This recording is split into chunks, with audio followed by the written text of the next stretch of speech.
All right, guys, welcome back. You're Mark and Tom, TCG and Whiskey here. We're going to be going over UFC Vegas 39. Got, well, two of my favorite girls on this card, really. We got Mackenzie Dern, ranked number 4. She's 11-1, minus 170 favorite. She's only 28 years old. She's going up against Marina Rodriguez, ranked number 6, 14-1-2, plus 150 dog. She's 34 years old, a little bit older. And Mackenzie Dern, her only loss is to Amanda Hebos 5 fights ago now. And just for people that don't know, that was right after she gave birth. She did not look in phenomenal shape for that fight. That was her first fight back after giving birth. She doesn't look like that anymore. Let's just put it that way. And Marina's only loss is to Carla Esparza by split decision. So that's not too bad to go splitsies with Carla. Carla's probably up next for the belt.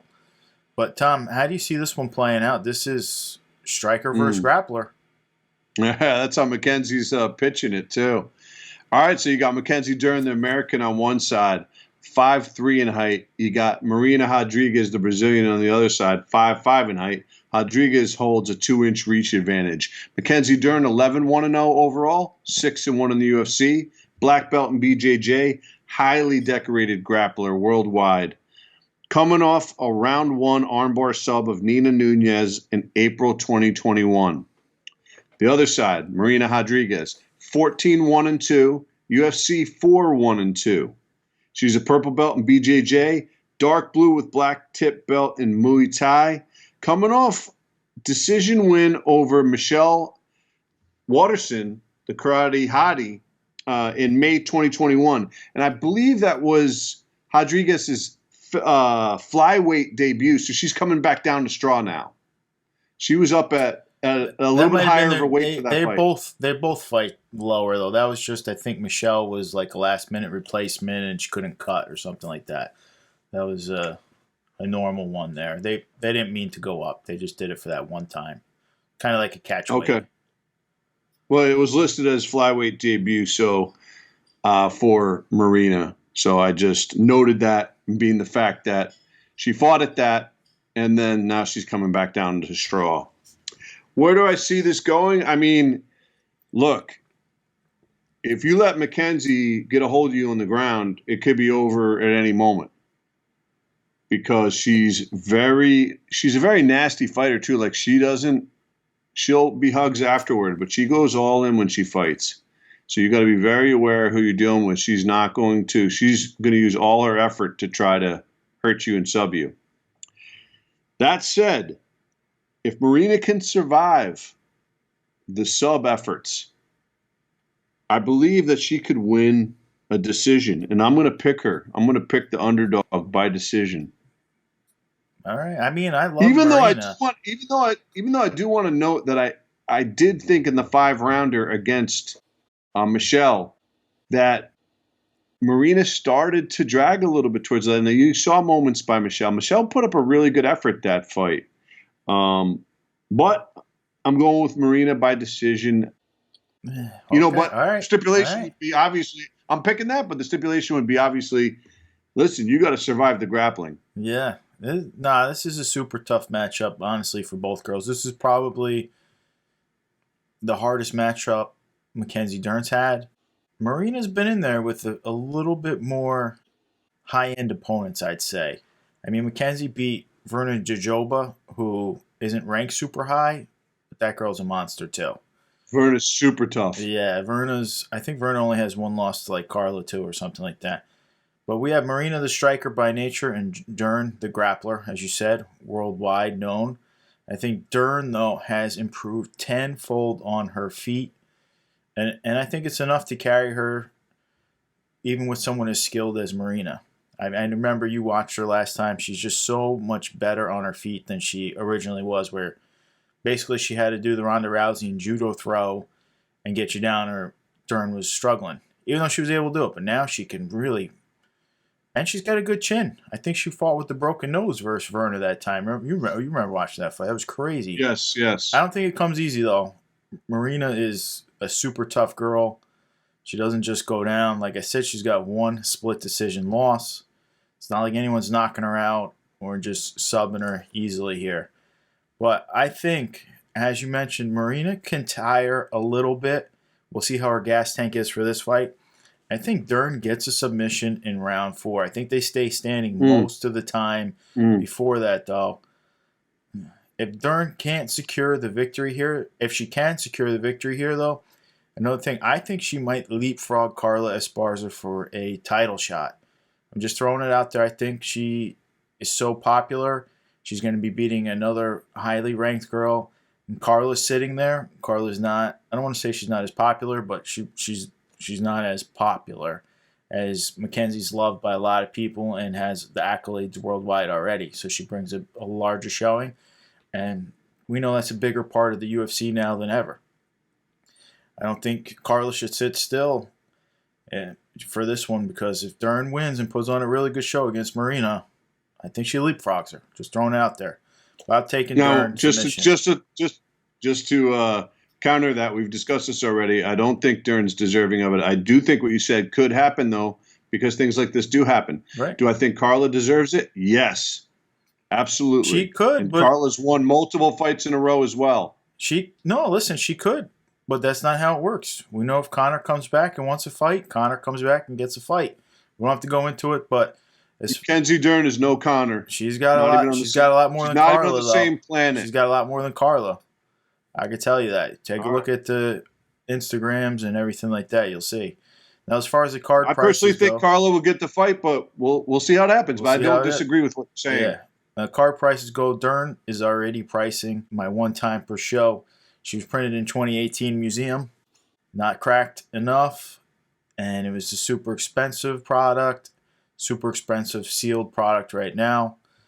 I got her as a hold, though. I got to see Dern win this one and potentially get up to the title shot before I want to put a buy on her again, just because she's already pricey. She's one of my favorites. I already own a lot of her. I'm just saying, as far as buying her today. Now, I think Marina, on the other hand, 2019, Topps Chrome, super cheap. You can buy autos for peanuts. I think she's a buy at this level. Marina could go out there and easily win this fight. I would not discount her at all. But she's a little older, and she's got to win to stay up top here. So, but I do have her as a buy in the card market for right now, because with this win, it catapults her. She probably goes to number 3, and then she's in line for a title shot. And I think she matches up amazingly against if Rose is still the champion. Just throwing that out there. All right, well, let's move it right on. We got a welterweight bout. We got Randy Brown, 13-4, minus 240 favorite. He's 31 years old. He's coming off a win against Alex Oliveira. Cowboys slipping up a little bit there. But really, Randy Brown, all his losses are top guys pretty much. He's lost to Luke, Nikou Price, Bilal Muhammad. All really top shelf guys for Randy Brown. He's going up against Jared Gooden, 18-6, plus 195 dog. He's only 27 years old, and he's coming off a KO win over Nicholas Stolz. Tom, this is kind of a tough matchup. Do the bookies got this line right? Yeah. Or what? 2-1 dog here for Jared Gooden. What do you think? Yeah, this is another tough call. These fights are not easy picks. Randy Brown, the American on one side, 31 years old, 6'2" in height. Jared Gooden, the American on the other side, 27 years old, 6 even in height. Randy Brown holds a 1-inch reach advantage. Randy has a purple belt in BJJ, and as you mentioned, he's coming off that RNC round 1 sub of Cowboy Oliveira in April 2021. Jared Gordon coming off that KO round 1 win against Nicholas Stolze in July 2021, so only a couple months back. Brown, 13-4 overall, 7-4 in the UFC. Gooden, 18-6 overall, 1-2 in the UFC. Now, as far as my pick goes, Randy's clearly more experienced in the UFC, no question. Gooden's got a lot of fights. He might even have more fights than Randy overall, but in the UFC, Randy has 11 fights and Gooden has 3. That said, though, I think Randy is susceptible to being knocked out. And I'm going to go with the underdog here. I'm going to go Gooden by round 2 KO. Wow. I like it because, honestly, I could see that happening. I definitely can see that happening. Both men have serious power, and they both have good skills on the ground. I'll be honest, I don't have great confidence in the pick here, but Gooden has fooled me before. But I like Rude Boy here to get the knockout early. I like that he has that little bit of reach and a lot of experience. I think we see some fire here. And I think who gets the first blood really wins this one. I'm taking Brown round 1, though. Rude Boy round 1. I wouldn't be surprised. Oh, Wouldn't nice. be surprised, though. Gooden Nice. definitely has hands if he catches someone. Now, card game, both men aren't printed, and we'll step back and reevaluate them at the next time. We got some time on those guys. Now we got another fight that's pretty exciting, actually. And we got a flyweight bout. We got Tim Elliott. He's ranked 9. He's 18-11-1 plus 165 dog. He's 34 years old. He's going up against Matthew Nikolai, who's ranked 11, 16-3-1 minus 195 favorite. He's 28 years old. Tom, what do you see going on here? I dug a little into this one after our discussion. What do you see happening? Oh, nice. All right, so you got Tim Elliott, the American, on one side, 34, 5'6" in height. The other side, Brazilian Mateus Nicolau, 28, 5'5" in height. Tim Elliott, 18-11-1 overall, 9-9 in the UFC. Mateus, on the other side, 16-3-1 overall, UFC 6-1. Elliott, blue belt in BJJ, D2 wrestling background, coming off a decision victory over Jordan Espinoza in March 2021, and he's from that Krause camp. So you know he's going to bring it. He's got great coaching, toughness, game spirit. Mateus on the other side, black belt in BJJ, coming off a split decision win over Manel Cape, who's very tough, in March 2021. My pick, I think this is the toughest fight yet for Mateus Nicolau, though. Even though he fought Manel Cape, I believe Tim Elliott is his toughest match yet. But you know what? I'm going to pick Nicolau by submission round 1. And I noticed one of his specialties is the Japanese necktie, and I'm going to call that. Okay, all right. So this just feels like the odds makers give no love to Tim Elliott. As you mentioned, he just had a few super hard decision wins. And before that, he lost to only monsters. He lost to Figueiredo, Askar Askarov, and Brandon Royval. I mean, those guys are all studs. I like Nicolau, young, hungry prospect. Tim is a different breed, though, since moving to the Krause camp as his head coach. I like another grinded-out victory here. His experience and ground game get it done.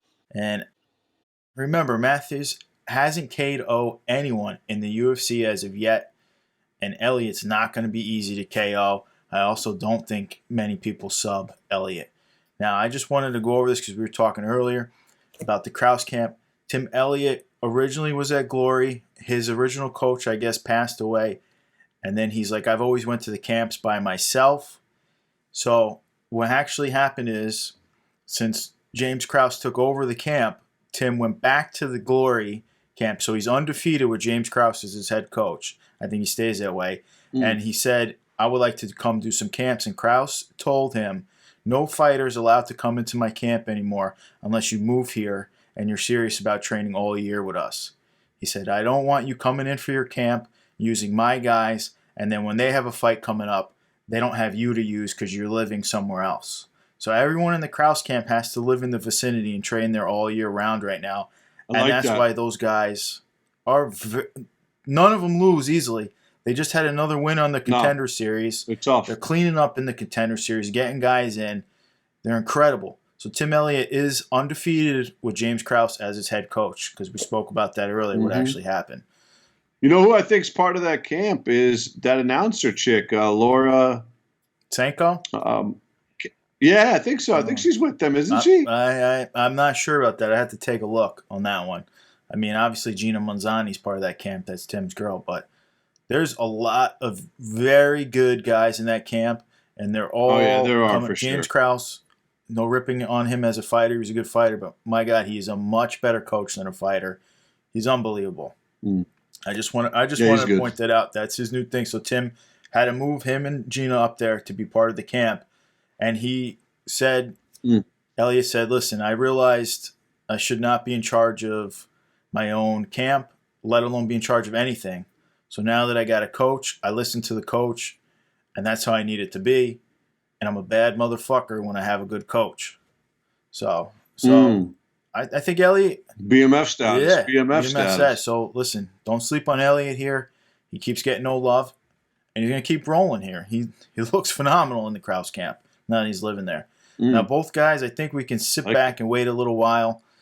Elliott's a ton of fun, and he's good, but he's getting a little older, and he's been in a lot of wars. I don't think I could put a buy rating on his cards right now. And Nikou, well, he needs to win a few more times, and then we can see if he even gets inked. All right, let's go. Keep moving. We got a flyweight competition here.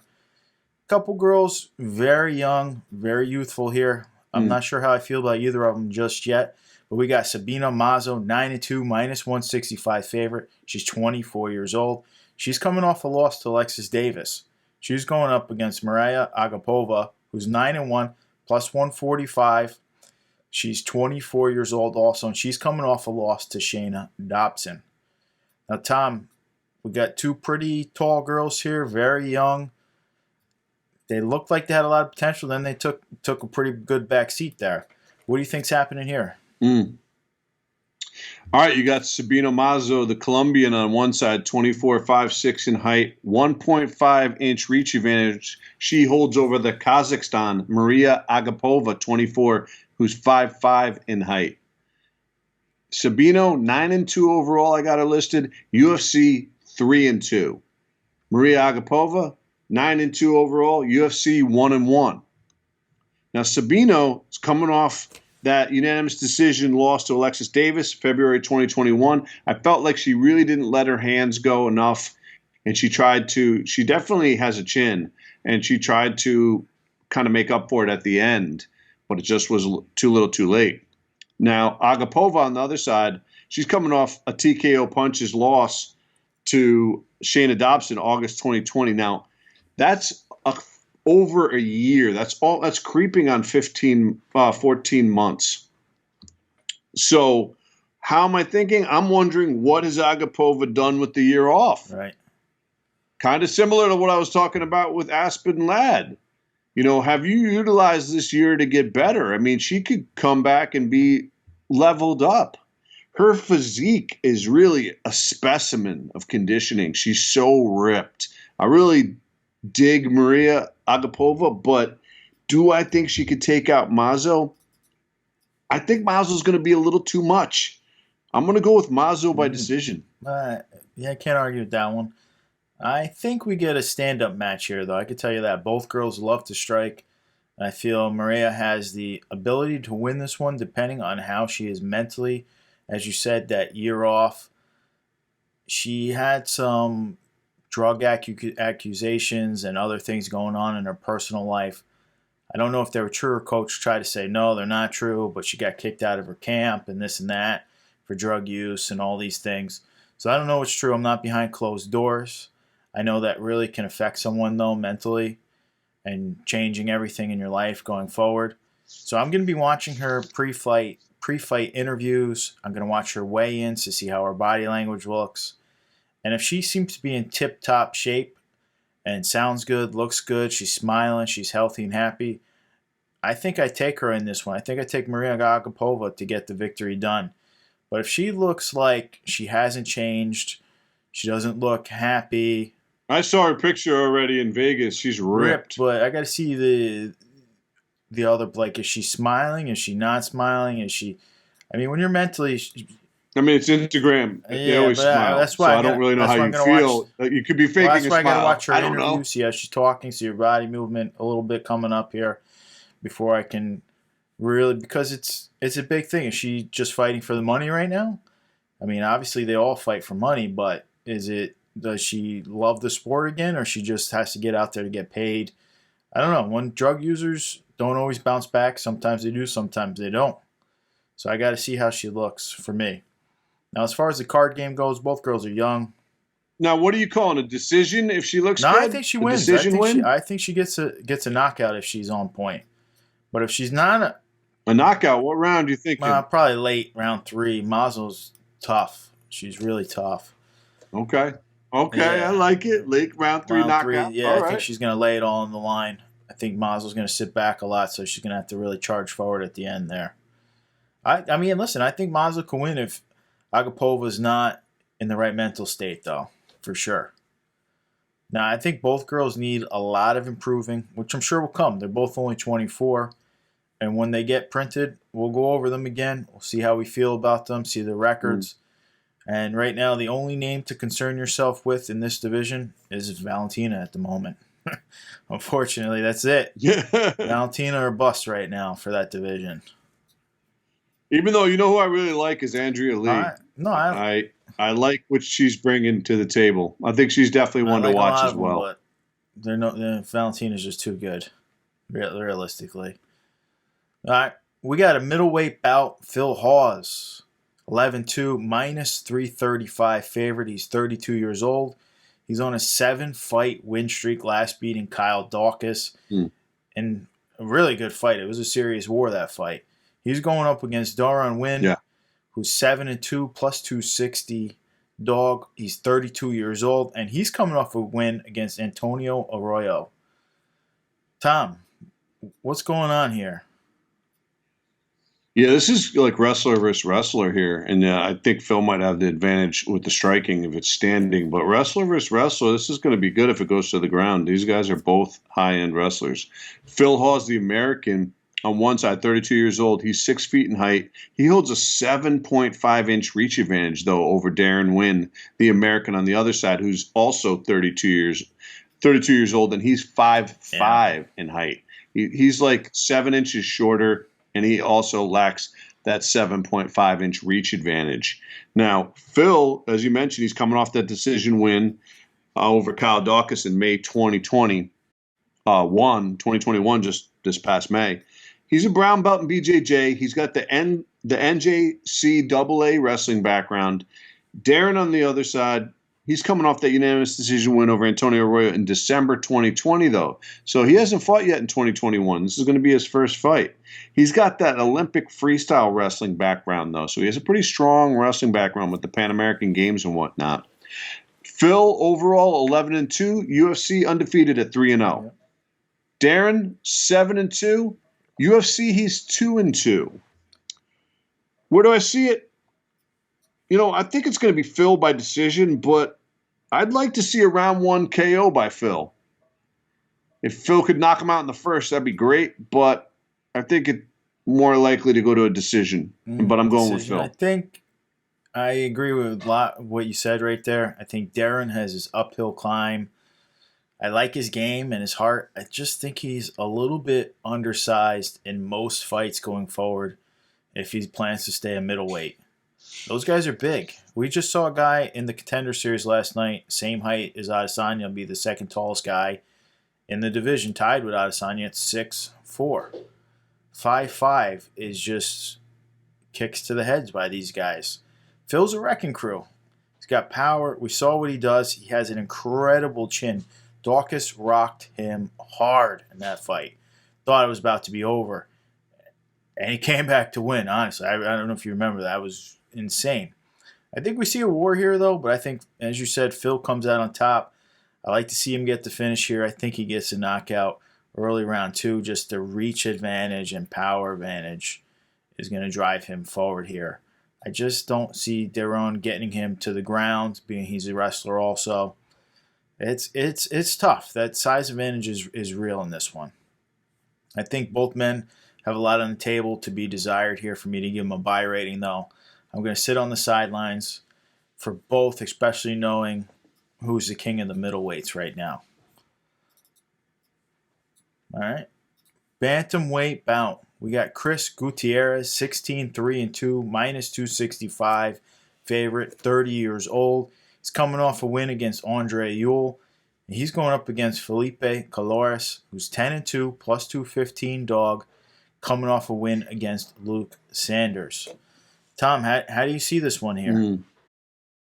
Yeah, you got Chris Gutierrez, the American on one side, 30 years old, 5'8" in height. The Brazilian Felipe Calores, 27 years old, 5'7" in height.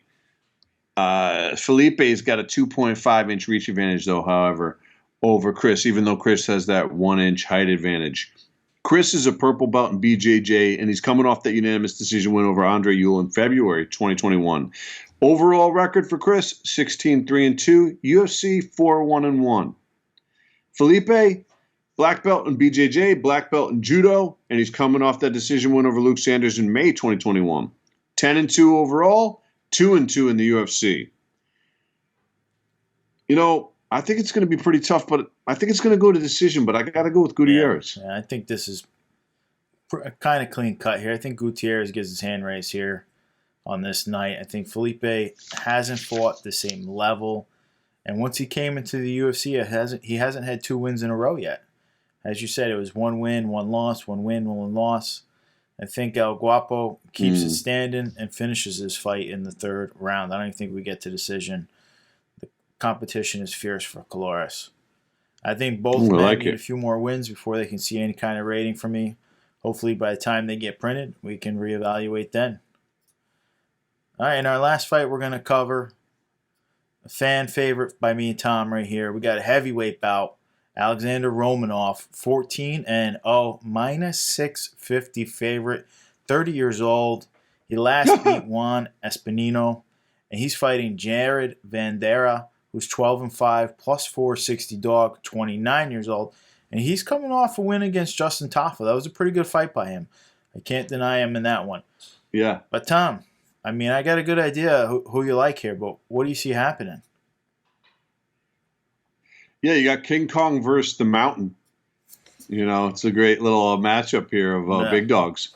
So you got Alexander Romanoff, the Moldovan, on one side, 30 years old. He's 6'2" in height. Jared Vanderaa, the American, on the other, 29, 6'3" in height. Vanderaa holds 5-inch reach advantage. Romanoff, 14-0, UFC 3-0. Jared, 12-5 overall, UFC 1-1. He's only had 2 fights. Now, Alexander Romanoff's coming off a technical split decision win against Juan Espinoza. And when I watched that fight, it was shady. There was a groin strike. They stopped him. They based it in round 3 off what the judges already had, and Romanoff won. I personally thought that Romanoff milked that, and I kind of thought he was faking it because he was gassed and losing. And I thought Juan Espinoza was going to win that fight and give him his first loss. I thought Romanoff panicked, and he kind of milked that groin shot. That said, he ended up with the win, but I did find that to be a little bit shady, and I kind of did lose a tiny bit of respect for that just because I'm thinking that he was faking it and milking it a little bit. But if he wasn't, then my apologies. If it was as real as he acted it was, then my apologies. Vanderaa, on the other side, coming off the unanimous decision win over Justin Tafa, May 2021. Where do I see this? I think it's going to be tough for Vanderaa to win. I mean, Romanoff, I'm thinking round 2 submission or strikes, maybe that forearm choke that we've seen him do, which is just nuts. But I think round 2 submission or strikes. Yeah, I think, yeah, okay. Romanoff. I like it. I definitely like that. I definitely tend to agree with that 100%. I think Jared did have a great showing his last time out, though. He looked very improved, I should say. I don't think that winning continues for him, though. I think King Kong is just going to be King Kong. Alexander's going to throw all his weight around as he does when he goes for takedowns. He's going to get this to the ground, and he's going to rain down King Kong blows on this guy. And I think he stays undefeated for right now. I think his wrestling advantage, he's just a massive guy. He comes in at like 265. He's at the weight limit every time. It's not like he's 245. He is a big boy. And man, I love King Kong. Who doesn't like King Kong?